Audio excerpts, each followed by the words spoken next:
have a seat. Sige, magsiupo na po tayo. So magandang hapon sa inyong lahat and welcome to the Met. Unahin muna natin, magpasalamat tayo sa National Commission for Culture and the Arts, sa Film Development Council of the Philippines na pinamumunuan ni Direk Jose Javier Reyes at ni Ms. Rica Arevalo, ang head ng Education Division ng FDCP at ng Metropolitan Theater. Feeling ko parang homecoming ito para kay Ate V. Kasi di ba, dito ka nag-show before. Anong pakiramdam ngayon na nagbalik ka dito sa Metropolitan Theater?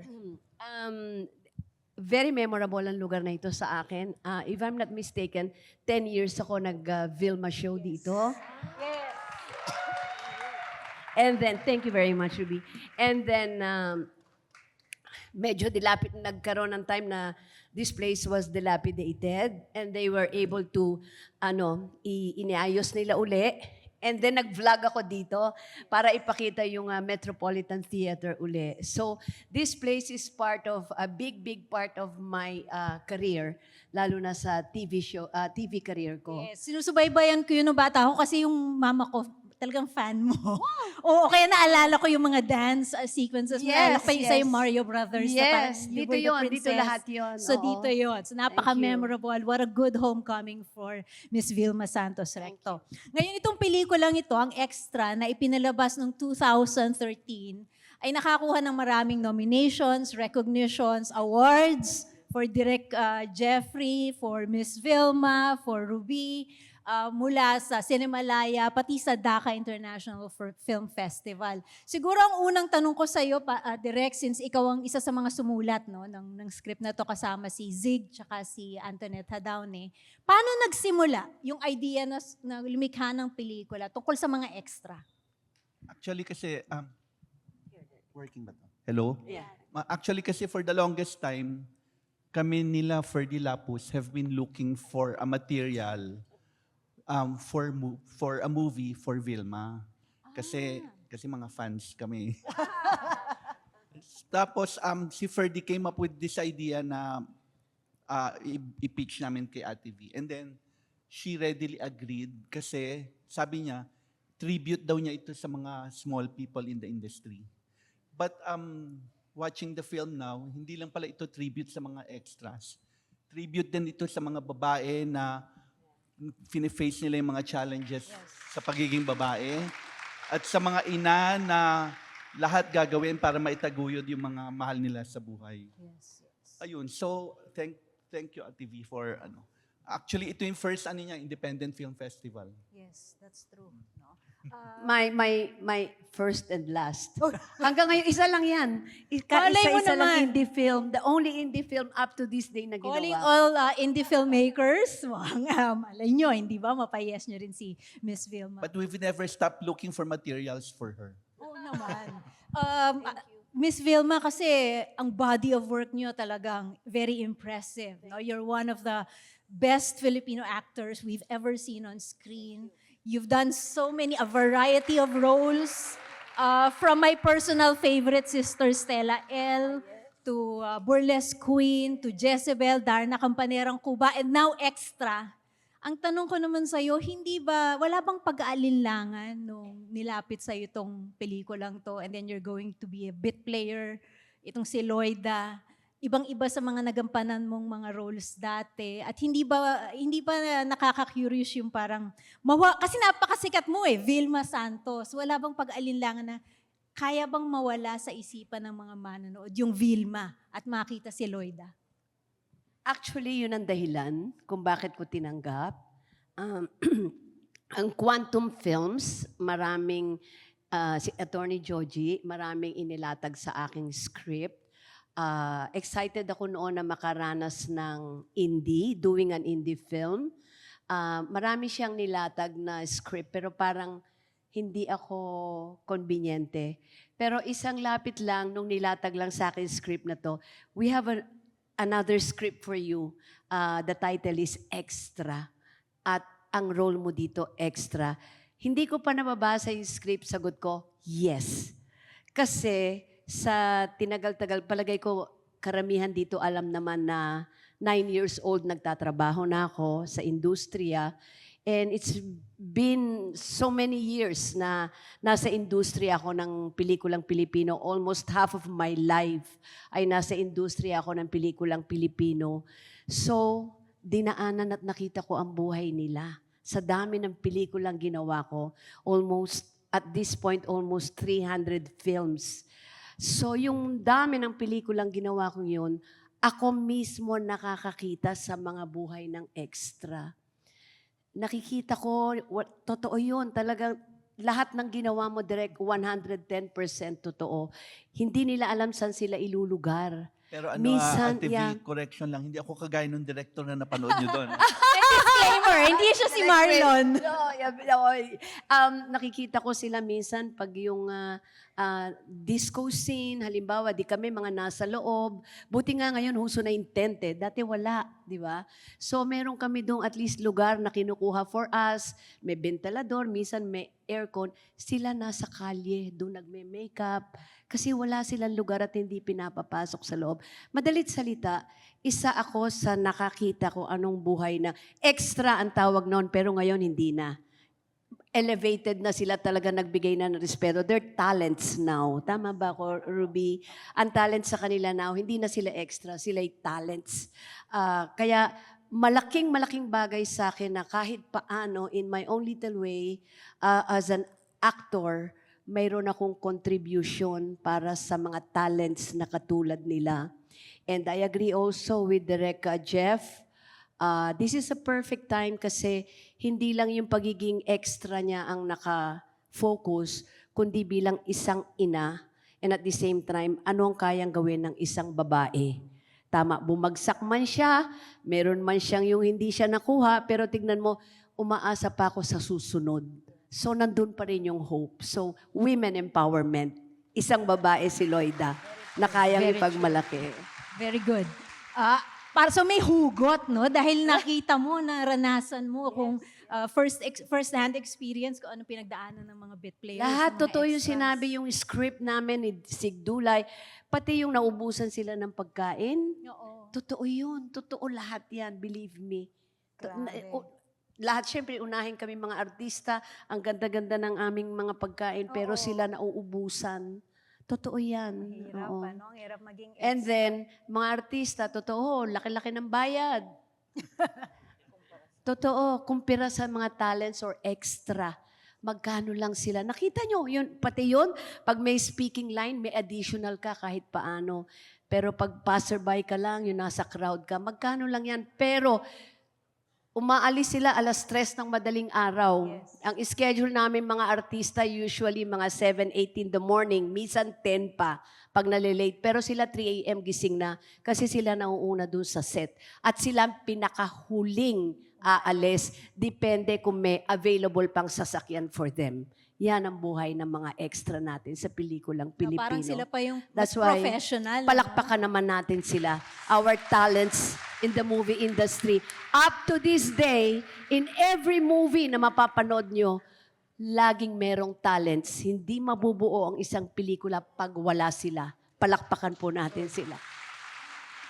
Miss Ruby, ikaw rin naging extra ka rin sa ilang mga Opo. pelikula. In fact, sa Born Legacy na Hollywood film, 'di ba isa ka rin doon na Opo. yung pharmacist, na Pharmacist, nameless oo. pharmacist. So, No. curious ako yung pagiging extra ba sa Pilipinas, iba sa pagiging extra sa Hollywood film? May pagkakaiba ba? Malaki pong pagkakaiba, pero bago po ako pumunta dun sa gano'n, dahil malaki naman talaga pagkakaiba. Day player ang tawag nila pag sa international.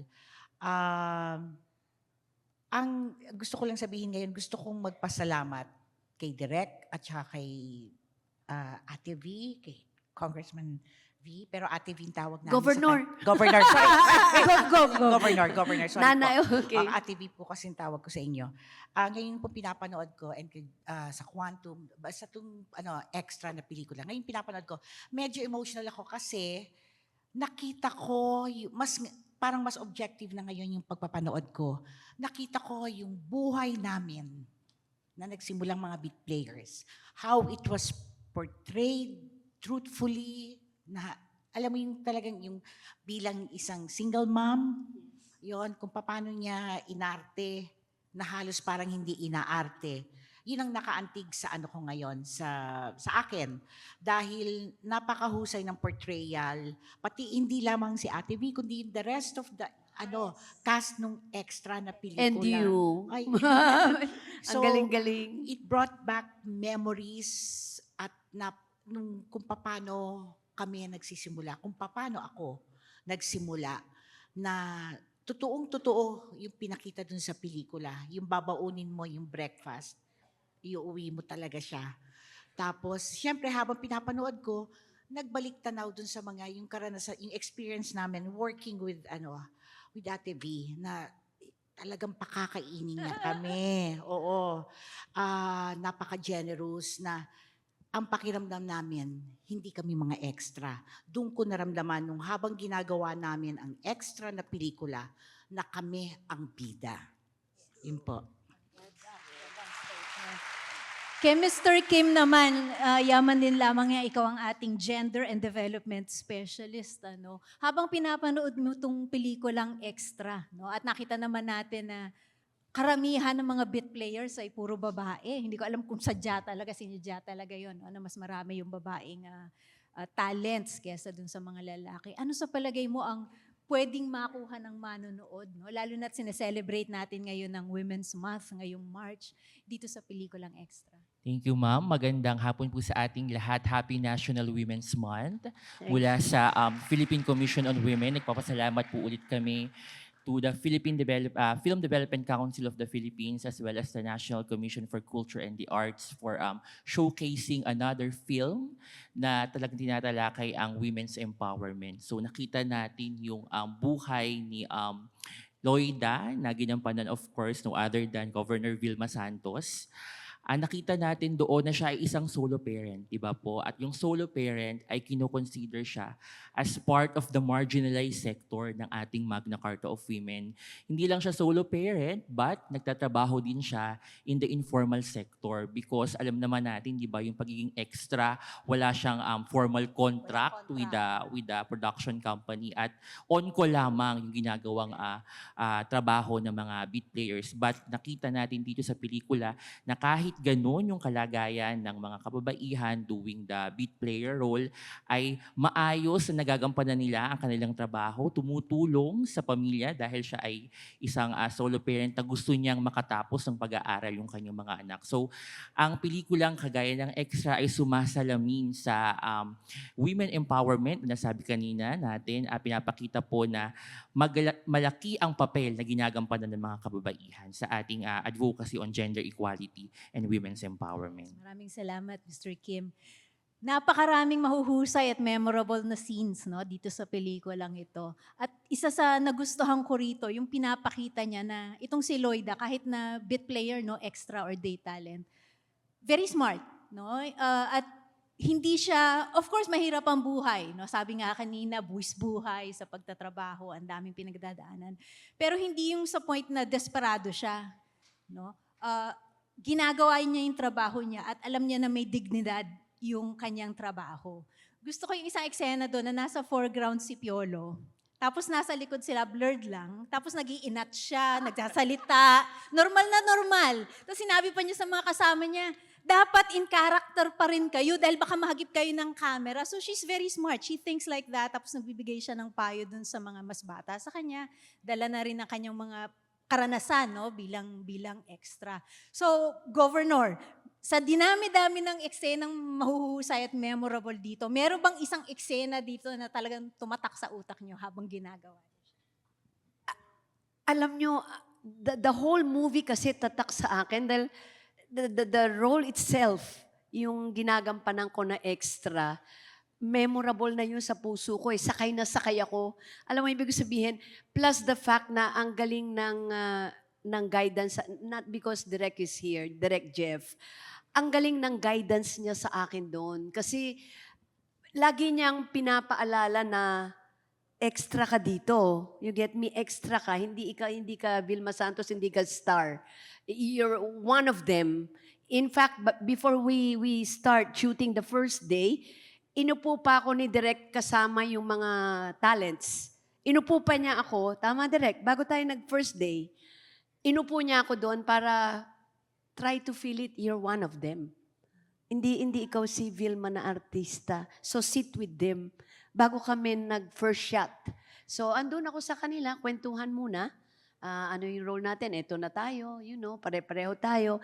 Para lang kahit paano yung umpisang-umpisa ng shot, ma-absorb ko na hindi ako big star, hindi ikaw si Vilma. Isa ka sa talent, so isa ka sa extra. And modesty aside, kung tayo'y nabiyayaan ng Best Actress sa Cinemalaya, I must have done something good doon sa role ni Lloyda. Utang na loob ko yun kay Direk, Jeff, sa lahat ng cast. Kagaling, ang galing, di ba? Kagaling naman. Talagang susunod kami sa kanya. Talagang sa kanya kami susunod. Which means the whole thing holistic. It's the heart of the movie ang nagbigay sa akin ng passion. Na wala akong mapipiling isang eksena because holistic yung tingin ko sa extra as a movie na isa ako sa mga talents. Yun. Kung ako ang tatanungin kung ano yung mga eksenang tumima sa aking isipan ngayon nung napanood ko, manghang-manga ako sa acting na ipinakita ni Ate V. Doon sa eksenang kinukunan siya as lawyer, kitang-kita mo na ninenervyos siya. Samantalang veteranang actress na ito. Tapos nung first shooting day namin, siguro first shooting day namin yon, noong eksenang bumababa siya from the jeep, wala akong instruction sa kanya na galing ka dito sa galing ka dito sa 24-hour work day ha. Pero nung nakita ko yung ginawa niya nung pagbaba niya sa jeep, kitang-kita sa body language niya na pagod siya at tapong-hapo. Ayun, ganun kahusay si Ate V. Hindi dahil nandito siya ngayon. Totoo yun. Walang linya, pero ramdam na ramdam yung pagkapagod. Yeah, but if you notice sa istorya po, dinadala kami lahat. Ito not because she's here. Pero punahin nyo kung maalala nyo yung istorya, dinadala kami lahat ng karakter ni Ruby. Tama o hindi? Kasi siya yung nagbabaton sa amin eh. What to do, umikot ka, So, pag hindi rin naman maayos yung kaiksena mo, hindi mo mababato yun eh. Tama ba, Direk? No, Ruby, with all honesty, it's true. She was so good here as the batonera. Tama ba? Siya ang humahawak sa amin. Ako naman, touch na touch kasi ito, totoo ha, yung pinabababa sa jeep kasi hindi ka mukha. Ay, oo. At hindi ka mukha. Hindi siya yung... Yung, alam mo, alam nyo, nangyayari, ba't yan ang kinukuha nyo? Yung kamukha ni Pokwang yan. I mean, akala nyo lang comedy, nangyayari po yan sa totoong buhay. Nandun na sa set, bakit yan? Out yan. Andun na sa set yung talent. Believe you me. Pwera pa yan pag nagkamali yung nangyari sa akin. Totoo po yan. Testigo ako sa eksenang yan. I'd rather not say anything or mention names. Testigo ako sa nangyaring ganyan. Kaya alam ko ang pakiramdam nito dahil andun ako sa set ng merong isang talent na nasigawan ng ganyan. Believe you me, totoo po yun. Ako po, gusto ko lang pong idagdag para ipakita naalala ko ngayon kung gaano ka-humble si governor siya ha.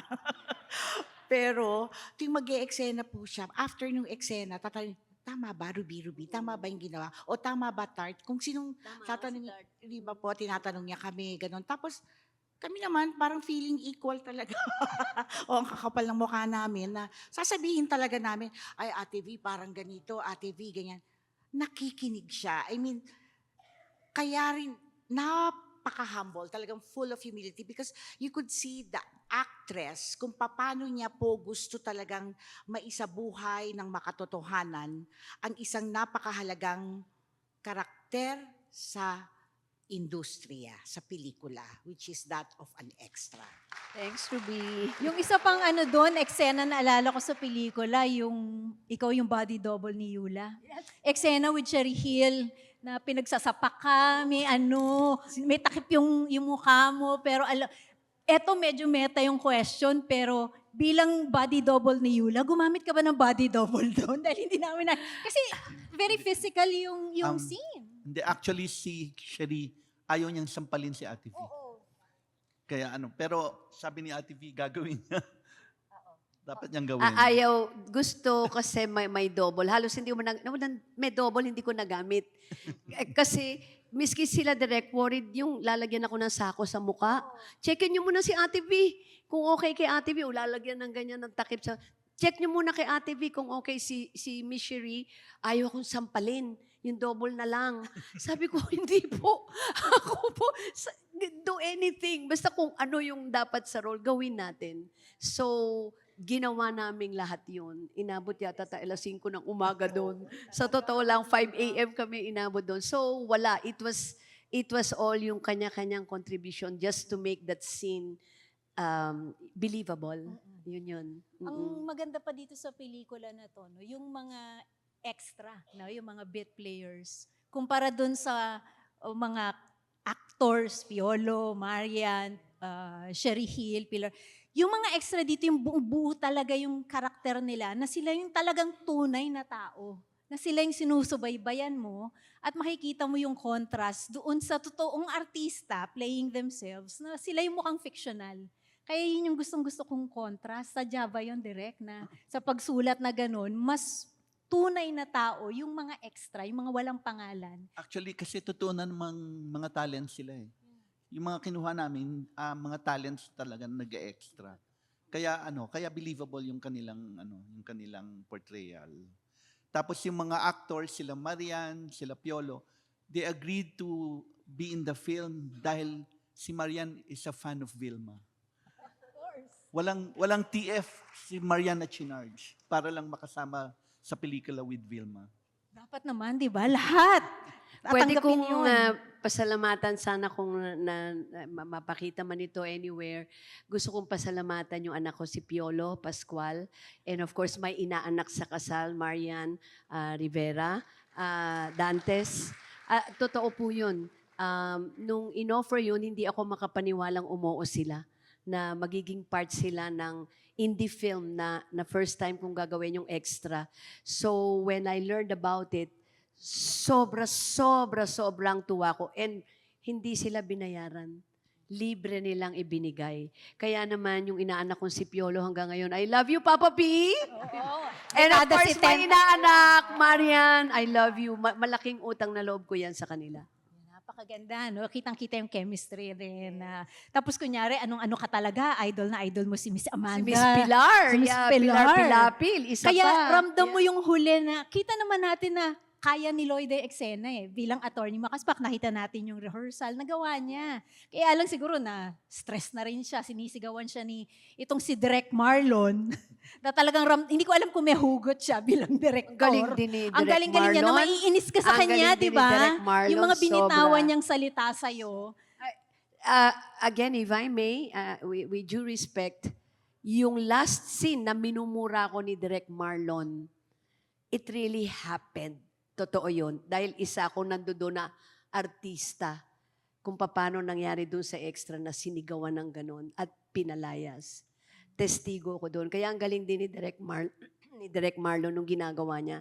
Talagang yung literally mura talaga. Sinisira mo yung eksena dahil sa'yo, out, tanga, bobo. I mean, you know, sakit noon. Pero part of life, you know. Pero dito sa pinakita ni Lloyd, nasaktan siya, pero hindi siya nawalan ng hope dahil nung bandang ending, umaasa siya, meron pa rin siyang assignment darating. Saka kahit may dignidad eh, kasi pwede siyang nag-walk out, di ba? Yung sa huli dahil napahiya na siya at lahat. Pero sumama pa rin siya dun sa crowd, dun sa wedding, di ba? Sabihin, tinuloy pa rin niya yung trabaho, very professional. Tuloy pa rin ang buhay. Galing ni Direk eh.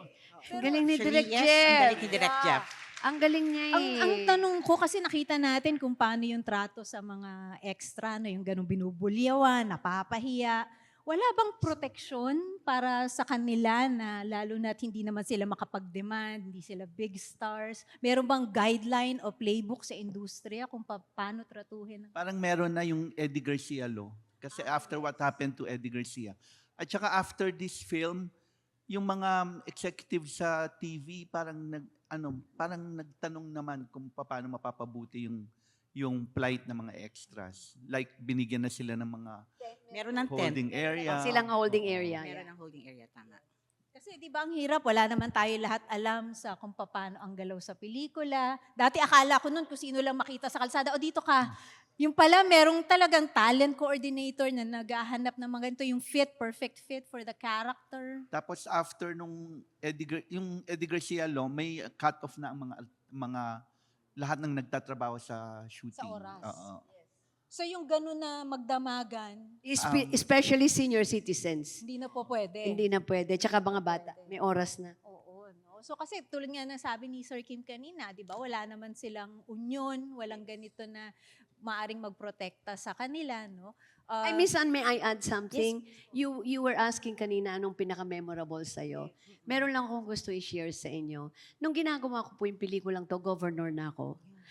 Nagbalik lang ako ngayon bilang governor. Pero this time, nung sinushoot ko to, governor po ako ng Batangas. At ang shooting namin ng Tubuhan, Kalatagan yan. O, dinadala na ko ng mga papel doon habang nagsushooting para pirmahan ko.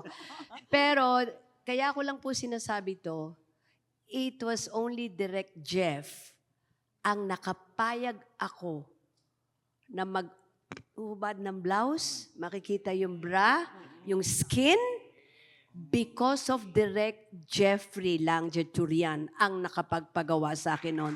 Thank you, Ate V. Thank you. You remember that? Isa lang sinabi niya sa akin, don't worry, V. Aalagaan kita. Kailangan to sa eksena, aalagaan kita. Even that time nasa tent ako na hinubaran ako ng damit, kami lang ang tao doon. Pinramis yun, ilalagaan ako ni Direk. Importante lang makita, hinuhubad sa akin ang damit. Napapayag ako, governor na ako noon, pero I showed some skin because pumayag ako because of Direk Jeff. Kasi ang point naman ng eksena, parang nahubaran siya dahil sa kahihiyan na nangyari sa kanya. And thank you for understanding what the scene was all about. And I did it for you, Direk. Thank you. Napanood nyo? Kay Miss Ruby tsaka kay Governor V, ano yung mga preparation na ginawa ninyo bago magsimula, bago ang production ng pelikulang Extra? Go ahead, Ruby. Ako po bilang Josie, preparasyon, kung ano yung karanasan ko rin sa mga kumukuha sa amin, totoo yun, yung sisigaw-sigawan ka, lulunukin mo na lang talaga ang pride mo dahil kailangan mong mabuhay. Yun nga yung gusto kong sabihin dito, parang ang bilang extra, isa siyang marangal na trabaho.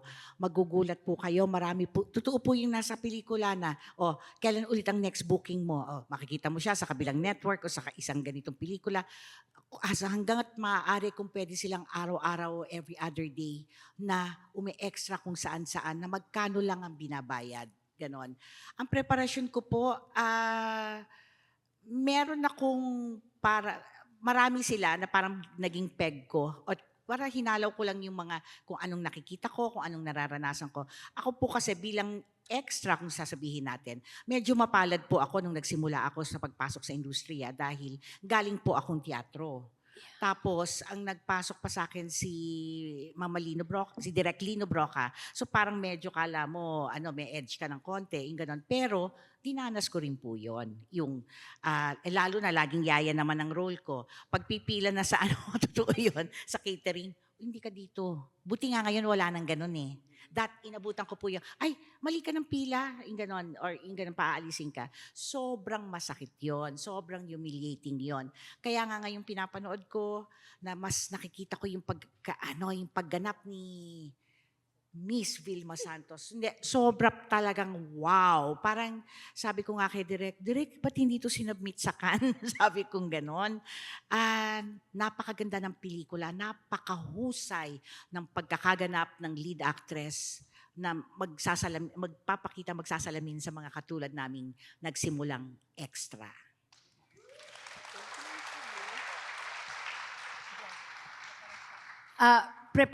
Wala halos eh. Kasi siguro naka-psych.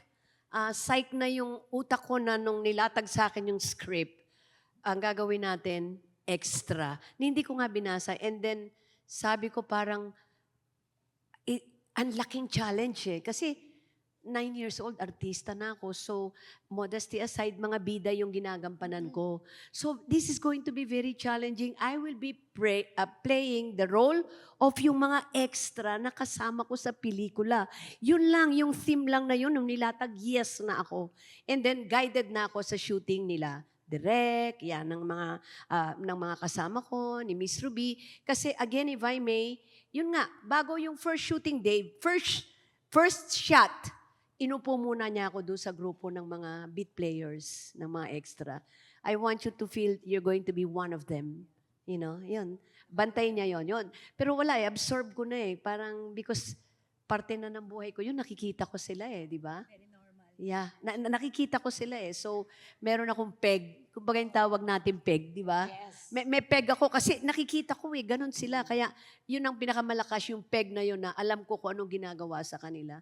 That's why ramdam ko rin yun as an actor. Talagang nabigyan ng buhay, no, yung kwento ng mga beat players, ng mga extra. Ngayon, alam ko marami sa inyong may mga gustong itanong, gustong Miss sabihin. Pero po, Yes idagdag ko lang po, kasi sige ba? sobrang na-impress po ako doon sa eksena ni Ate V, yung ni Loida, yung mumurahin siya, yung attorney Magaspak. Mga madaling araw na rin yun nang kinukunan namin. Ilang takes po yon paulit-ulit. Pero paulit-ulit po lumuluha siya. Parang take 5, hindi ako sure. Basta definitely more than 3 takes.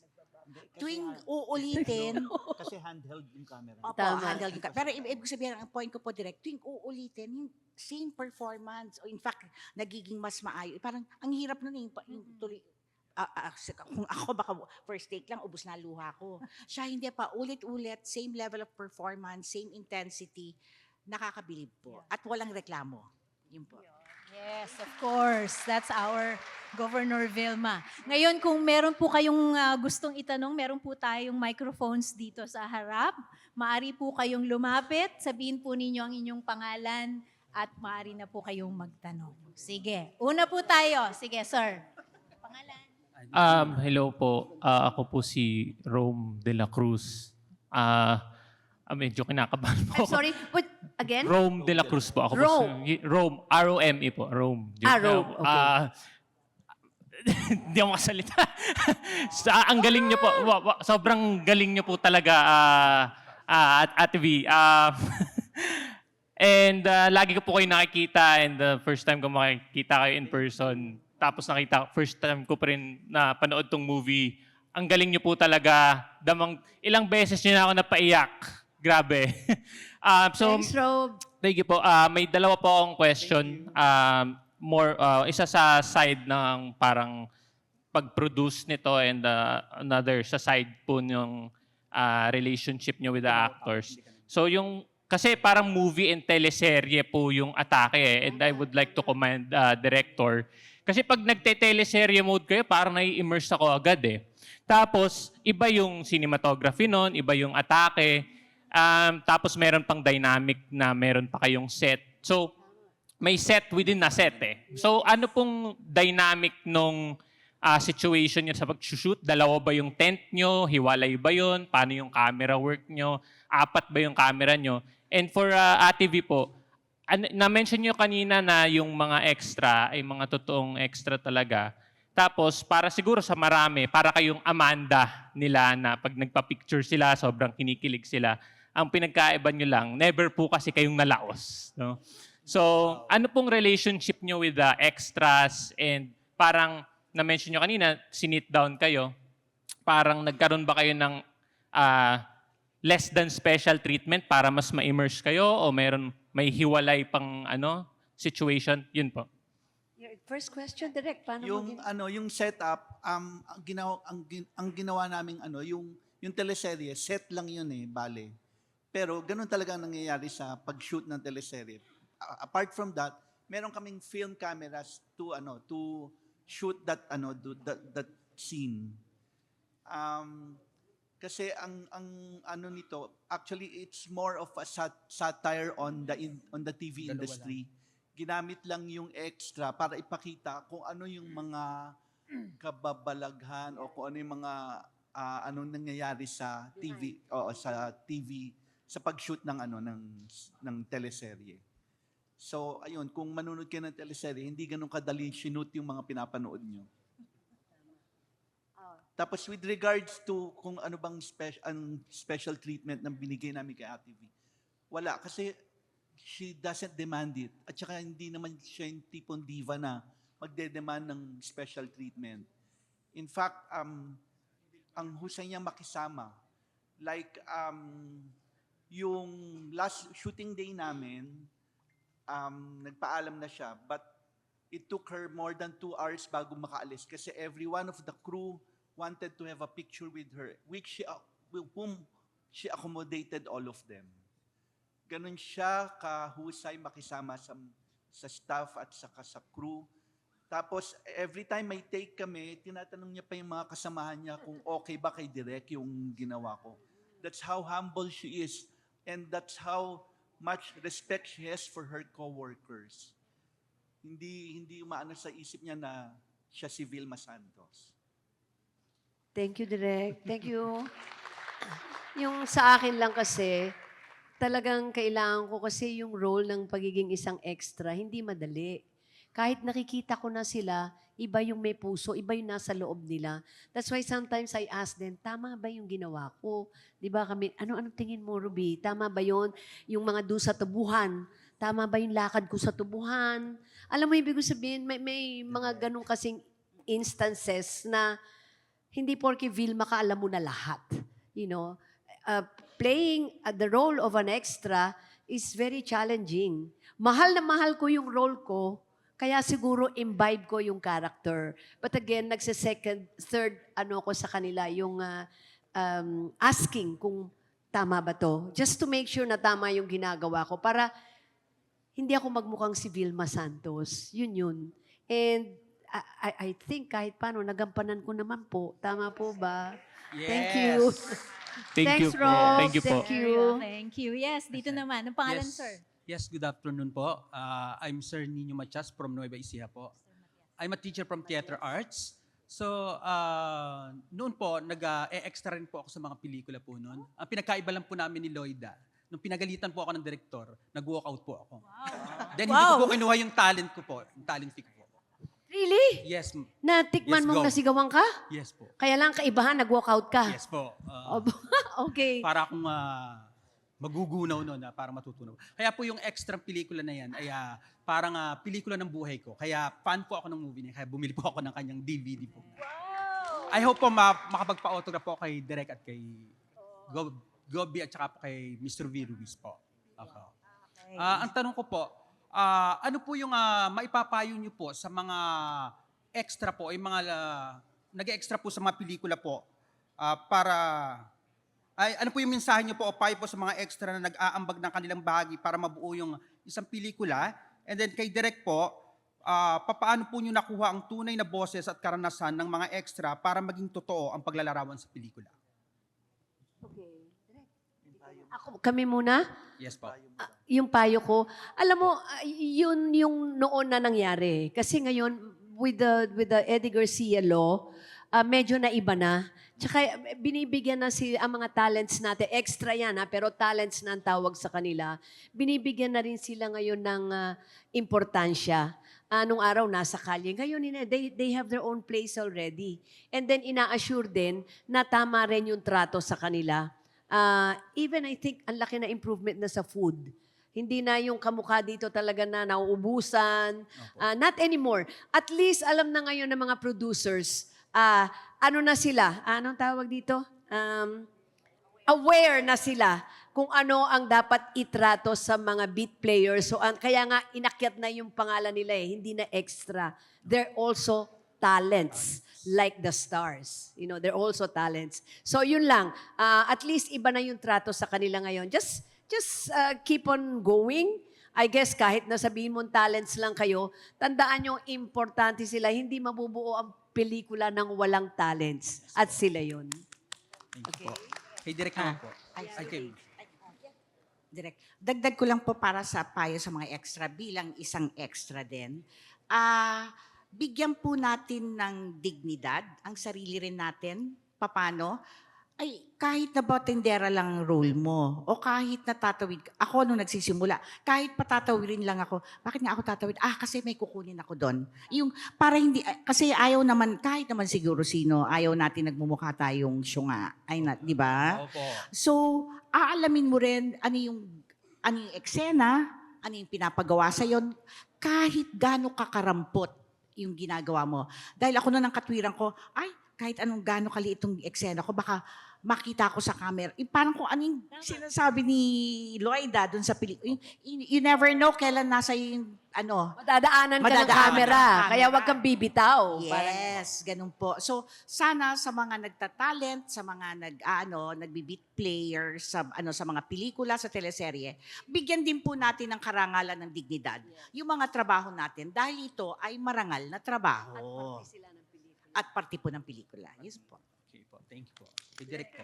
Ako naman, hindi ko naman kailangan magtanong-tanong pa ng mga experiences ng mga extra. Kasi mundo ko ito eh. So nakikita ko lahat ng katiwaliang nangyayari sa TV industry. And so kung ano yung nakikita ko na kailangan kong i-criticize, ni-revise ko yung script para maipakita ko dyan sa pelikulang yan. Okay po, thank you po. Thank you. Thank you. Salamat. Thank you. Oh my God. Good afternoon po. My name is Nico. First, it's nice to see two Jossies in the house. Josie, the talent manager, and Josie, the OFW. I know the lines in Anak until now. Even at work. Yes, I'm a huge fan, Ate V. I'm a huge fan. Me and my tita. So, my question Josie po. Agbasit. Yes! Two questions po. One technical, one policy. First question is, 'cause I've watched Extra so many times already. It's saving during the pandemic. On YouTube, Star Cinema uploaded. Yeah. The last scene, the confrontation scene with Direk Marlon, that was very hard to watch. And sabi niyo rin po, galing siya sa mga experiences niyo. So can you please take us how that was shot? Paano yung naging process doon? Kasi like what Direk Jeffrey was mentioning a while ago, si Ate V, she's already a star, pero pag doon sa scene na yun, nalilito siya, hindi niya alam yung linya niya. Paano siya ginawa? Saan hinugot yun? At saka, second question, which is on policy, I think everyone can answer this. Extra was shot pre-Eddie Garcia law. So the context was different and the situation is different now. But is there something that we can do to improve the conditions of women in the industry, particularly beat players? Kasi like yung sa story ng Extra, si Loida, na buntis siya ng cameraman. Tapos yung isang talent na si Olga, may umaawra sa kanya na isang talent din na the industry, there's really the potential for exploitation or abuse of women, sexually or whatnot. So is there anything that we can further to improve the women in the industry? Thank you. I love you, Ate V. Thank you. Ayun na nga, yung Eddie Garcia law provides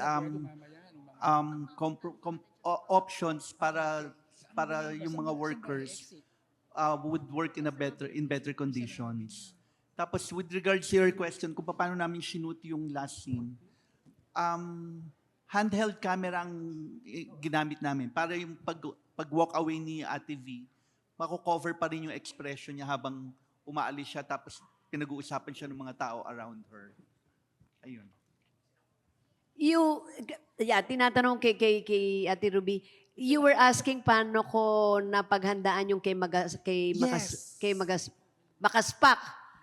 Yes. Yung role, yung eksenang yon? Yes. Okay. Yes. I felt talaga para ako talagang natanga. Yung the warrants of arrest, warrants of arrest. Hindi ko, sa totoo lang nung sinasabi ko yon, miski ako hindi ko alam kung anong tama. Alam mo, that particular scene mismo. At saka yung yung gusto-gusto ko yung ginawa ni Direk na feel ko yung tinitignan yung namin, yung marker. Kasi nangyayari yun. Nung miski ako nung unang artista, hindi ako beat player pero it happened to me Yung binibigyan kami ng kung saan hihinto. Talagang kinakapa ko talaga. Nalagyan na rin ako ng sandbag, ang tawag namin. sandbag natin. Nalagyan na rin ako. Artista ako, hindi ako extra. Kasi hindi ko alam kung saan ako pupunta. Lumalagpas ako ng camera. So, madalit salita, yung that particular scene, memorable sa akin kasi, alam mo ba nung nire-rehearse namin yun? Hindi ko alam kinukunan na ni Direk. Totoo yun yung nagre-rehearse na perfect namin. Hindi ko alam tinetake na ni Direk yun. Nagre-rehearse lang kami talaga noon. Pero you're taking it already. Yun ang kinuha niya, yun na perfect namin, pati yung pagbarel. Hindi namin alam tinetake na ni Direk. Kaya may adlib Kaya ka. ako, di ba may adlib ako? Ako? O ikaw? Ganun. Kasi hindi ko, kasi we were really rehearsing. But Direk didn't tell us na naka-on na pala yung camera niya Very that time. natural. Yeah, kaya siguro natural lumabas. And then ako din, pasok na dun sa role ko nung nagmukha kong syunga. Sabi mo nga. Di ba? Ate V, paano mo ginawa yung parang nervyos na nervyos ka? Samantalang gawain mo na yan for the longest time. Direk, pasok na pasok ako sa role. I swear, yung pasok ako talaga na I'm not one of you. Yung mga sikat doon. Extra ko talaga na yung warrants of arrest warrants. Yung ganun Tsaka talaga. Yung, na-rattle ka, you were so apologetic. I'm sorry. maybe Kept on because saying, absorb ko yung role ni, Lloyda. ni Lloyda. Believe you me, I don't know. Basta lumabas I don't know, mukha siyang syunga. Nung time na yun, gusto ko nga, direct. Alam nyo, sa totoo, ito pa parang gusto ko pa ihabol Yung ending, directed by, sayang Sana yung ending nasa isip ko ngayong napanood ko, dapat nagli-lip read ako. Dapat sinasabayan Naisip ko rin siya. yan, Naisip ko rin yan, Ate V. Director's Take cut. natin uli. Director's cut. Sa Sana director's gusto cut. ko yung ending.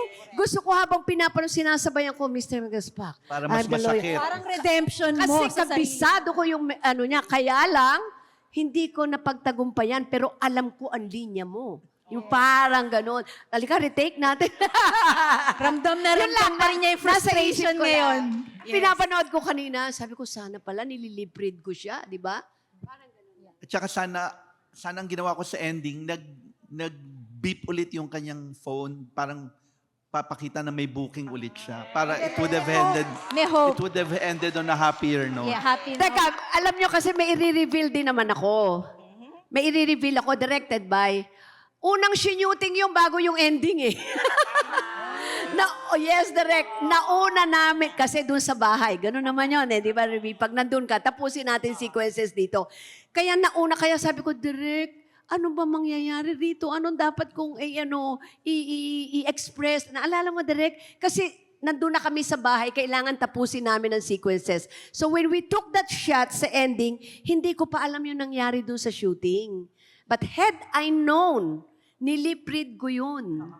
Yun. Pero as it is, modesty aside, nanalo naman tayo. Okay na yun.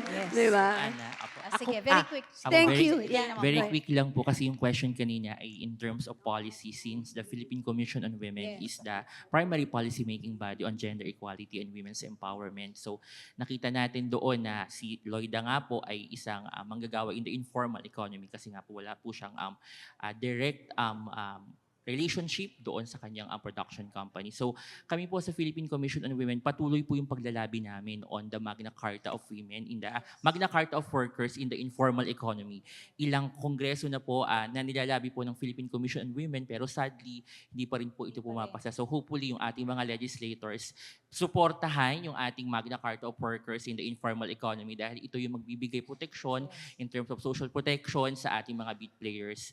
Pangalawa po, I think 2013 pa po ito, pinakita kanina sa pelikula, di ba, sinabi may isang line doon, sa showbiz, ang daming manyak. So, meron na tayong batas, yung Gender-Based Sexual Harassment, meron tayong Safe Spaces Act na naipasa noong 2019. So hopefully, wala na pong mambabastos sa workplace, sa institution, sa schools, and even in different workplace settings because meron na po tayong bawal bastos law. Correct. Thank you Very po. good. Pero ba't hindi ho sinusunod pa rin? Baka yung mga legislators kailangan padala Yes. ng kopya ng extra. Tama po, Para ma'am. matuto sila. Thank you. Yes. Question. Thank Salamat. you. Dito naman. Yes. Good afternoon, Governor B. First of all, congratulations because in the latest launching of Joanne Maglipon's 100 Greatest Films in Philippine Cinema, kasama ka. Yes. Thank you. Salamat ho. Thank you. Thank you. My question is, masakit bang sumipa itong si the late Sherry Hill? Sinipa ka niya tapos ginanon pa niya ng sigarilyo. Ano reaction? The late Sherry Hill. Masakit pa siya sumipa doon sa eksena. Ano ho yun? Pinagsakan ka niya. Rehearsed na po yun dahil nung yung pagsipa niya, ididikit mo lang yung strong part ng legs mo para pagsipa niya gano'n. Hindi naman gano'n kalakas, ina-acting na rin Ay, yun ina-acting Pero na. tatamaan ka pa rin, pero doon sa mas matibay mo na parte ng legs mo. Thank you and we really miss Cherry Hill. Nakaka-miss po siya. Ano? Yeah, I know. Yes, I know. yes. I know. Thank you Ngayon, very much. Thank you. Salamat. Sige, this will be the last question. Unfortunately, we don't have enough time, so very quickly. Yes, good afternoon. This is the last. I'll take this opportunity kay Ate B from Mowel Fund. I'm Troy Miranda from Mowel Fund. Okay, with what happened and what we see in the movie, ginawa niyang extra, I want to everybody to know that Mowel Fund is a social welfare that helps the moviegoers, movie workers of the Philippine industry. At never po kami na ginawang extra ni Vilma Santos. Si Vilma po ang always ginagawa kaming bida and until now, she keep on supporting. I'll just take this opportunity, Governor B, for helping Mowel Fund so much. And we will be having our anniversary on March 21. And we would like to invite her if he will have a time na bumisita pa doon. But rest assured na mahal ka ng Mowel Fund Maraming salamat and the po. movie workers. Yun lang po. I don't want to ask for anything dahil wala nang maitatanong pa kay Governor B. Salamat Thank po. you. I was there last year, yung Golden. Yes. I was there Yes, para yes. batiin yung ating pong mga kasamahan sa industriya. And now, nearly you'll be celebrating your anniversary, 51st? 52nd. 52nd year Yes. anniversary ng Mowel Fund. I will always be a part of Mowel Fund. Yes. And extend also to Secretary Ralph Recto Natanggap niyo also na po. for all the Opo. help that they keep on extending to us. Thank you. Maraming salamat. Maraming Ate B. salamat. Thank you, Makakarating Ganon po kay Ralph. kabusilak ang puso ni Ate B Thank you sa po. mga movie workers. Thank you Salamat very po. much. Salamat Yes. po. Salamat We have po. time for one more question. Ayan. Go Hello ahead, po, go good afternoon, Gobi. It's Janice. Good afternoon. Janice po, ayan. Gobi, ang question ko po, direkta na po. Bilang isang babae at boses ng kababaihan, bilang isang artista na inirerespeto ng iyong mga co-actors, at bilang isang public figure, ano po ang nararamdaman nyo sa recent na issue kay Ann Curtis na nabastos po ng isang congressista po? Definitely, I'm not happy. That's why we've been talking about women empowerment. It's about time you should treat women with respect. I mean, nung araw, sabi nila, ang babae nakasunod lang sa lalaki. Not anymore. We truly respect our men. But remember, marami kaming kayang gawin. At bigyan nyo ng respeto ang kakayahan ng isang babae. Hindi ka babae lang, babae kami. At kaya namin ang lahat. So, don't underestimate us. Don't say bad words against us. Kasi kahit paano, aalma kami. Bago ka magsalita ng hindi maganda, tignan mo muna ang sarili mo. Napakahusay. And Very ikon- well said. Very well said. And i-connect ko na rin po, Gov, na may mga kababayan po kasi tayo na nag-iisip at iba po ang mindset na kapag ang mga kababaihan ay nagdadamit ng sexy at nagdi-display ng katawan, ay hindi na deserve i-respect. Your opinion po. Okay, wag naman nilang lahatin ang kababaihan. Merong iba na meron tayong mga kababaihan na hindi nagsusuot na masasabi nating maayos na pananamit. Pero still wala tayong karapatan para husgahan sila. And then these artists na sinasabihan nila ng hindi maganda dahil ikaw rin naman, nagdadamit ka ng sexy, parte yan ng trabaho nila eh. I mean, hindi naman sila, I'm sorry to use the word, hindi sila nagfe-flirt in front of you. You get me? Iba yun. Iba yung nagfe-flirt sila in front of you. Dumadaan lang yan eh. Sa'yo, kung parte ng trabaho nila, wala kang karapatan manghusga. Again, if I may, tignan mo muna ang sarili mo bago ka manghusga sa iba. Lalo na sa kababaihan. Mabuhay ka, TV. Ayan. Love Maraming you. salamat. Thank you. Maraming salamat sa inyong mga katanungan. Palakpakan po natin muli ang ating mga tagapagsalita, mga panaunin. So, si Direk Jeffrey, palakpakan po natin. Si Mr. Kim, si Ms. Ruby na napakagaling. And of course, si Governor Vilma Santos Recto.